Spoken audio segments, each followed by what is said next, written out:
네, 안녕하세요. 화요일의 남자 이상화 세무사입니다. 자, 오늘은 최근 나온 기사를 가지고 정부는 왜 법인세를 인하하는가라는 주제로 영상을 준비해 보았습니다. 최근 정부의 세제 개편 방안과 관련한 기사가 많이 쏟아지고 있는데요. 정부가 내놓는 세제 개편 내용 중에서 오늘은 법인세 인하와 관련한 기사를 가지고 얘기를 시작해 보도록 하겠습니다.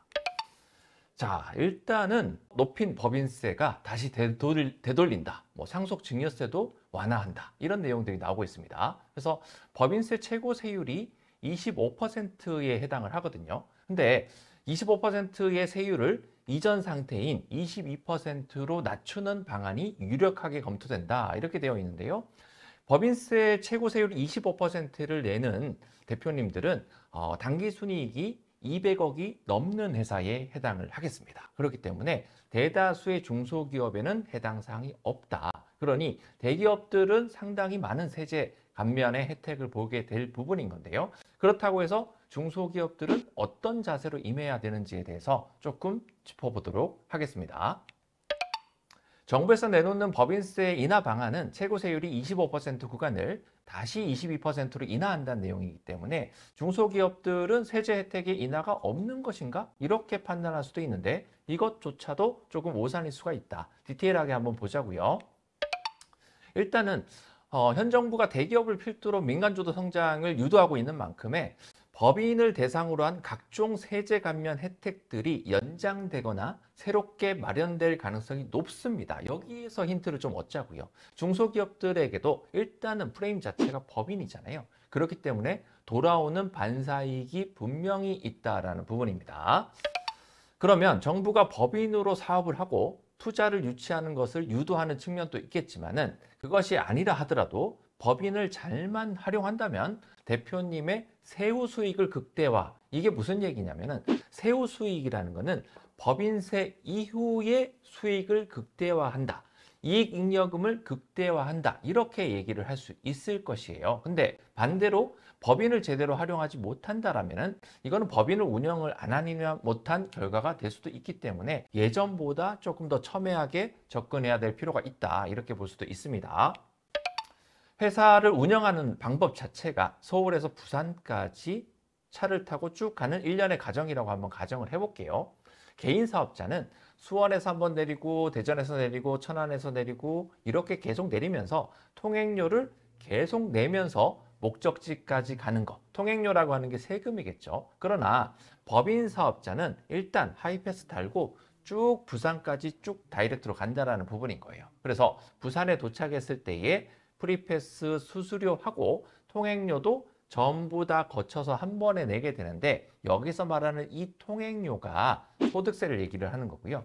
프리패스 수수료는 법인세를 얘기하는 부분입니다. 개인 사업자는 통행료, 소득세만 계속 내고 오기 때문에 일단 목적지에 오고 나면은 뭔가 많이 털렸어. 털리기는 했는데 얼만큼 털렸는지가 기억이 나질 않아요. 근데 법인 사업자는 종착역까지 내려오게 되었을 때는 결국엔 청산 과정 아니면 가업 승계로 인한 상속이라든지 이런 생각을 봤었을 때에는 법인세도 쭉쭉 냈지만은 최종적인 소득세까지도 내야 된다는 이 부분까지도 생각해 봐야 된다는 거는 예전에도 여러 번 말씀을 드렸습니다. 그래서 개인 사업자를 운영하시는 대표님하고 법인 사업자를 운영하시는 대표님 자체가 스탠스를 좀 다르게 가야 되는데 개인 사업자 하셨던 거와 쭉 똑같이 계속 소득세 냈던 만큼 법인세 내는 걸로 모든 것을 끝났다라고 생각하시는 대표님들 이 영상을 보면서 다시 한번 상기해 보시길 바라겠습니다.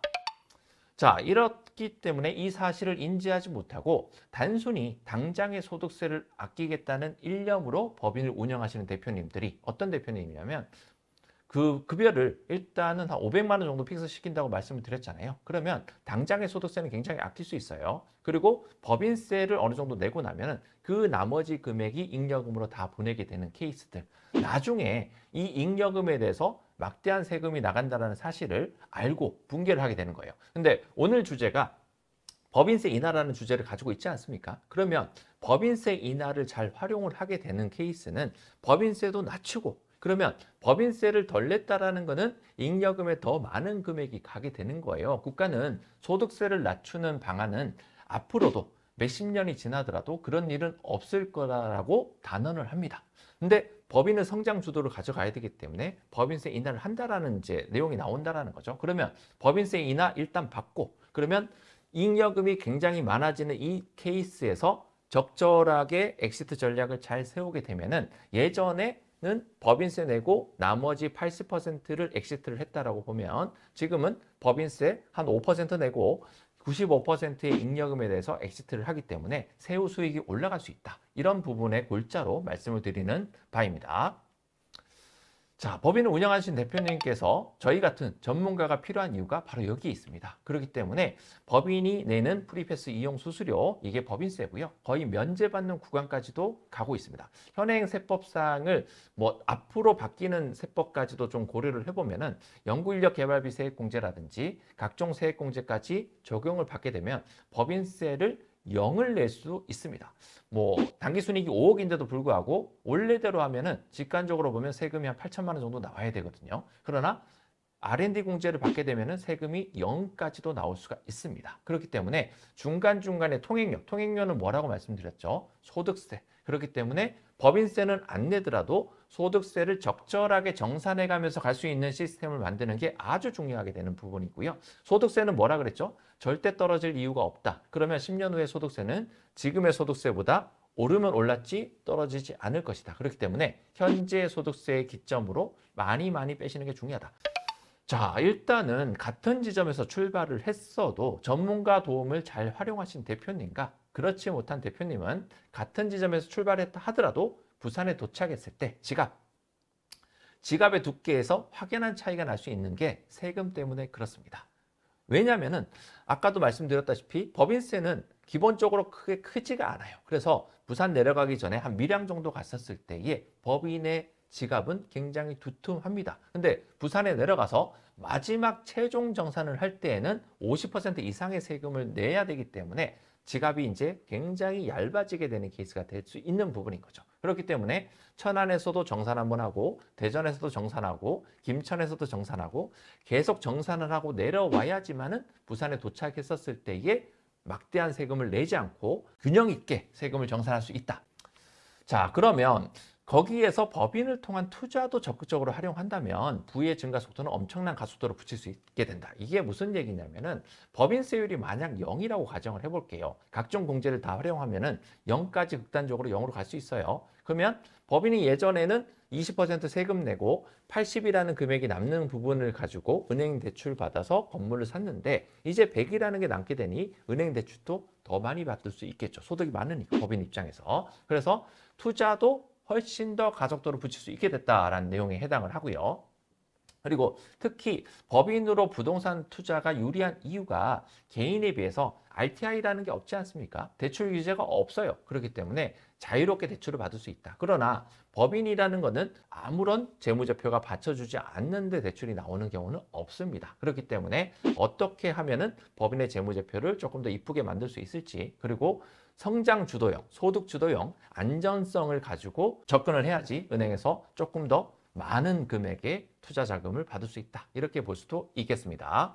다만 이러한 계획을 세우기 앞서서 반드시 세무 전문가와 상의가 필요하다. 왜 그러냐면은 세금 자체가 굉장히 좀 일반인들이 이해하기 굉장히 어렵게 되어 있어요. 극단적으로 법인세는 아까도 말씀드렸죠. 각종 세제 혜택까지 반영하면 0%가 될 수가 있습니다. 근데 소득세는 웬만큼 건보료까지 합치게 되면 50%에 해당을 하게 되겠습니다. 그렇기 때문에 어떤 사람은 이 0%에 계속 시선이 쏠려서 어떤 투자나 엄청나게 이제 벌렸어요. 그러나 나중에 50% 세금을 내야 되는 부담이 상당히 클 수 있기 때문에 투자를 하더라도 각종 세금을 어떻게 정산하고 갈지도 생각을 하면서 접근해야 된다. 왜냐? 소득세는 50%라는 사실을 항상 머릿속에 염두에 두시고요. 안 되면 외우십시오. 어떤 행동을 하실 때마다 더 남아있는 모든 금액의 세금은 50%지.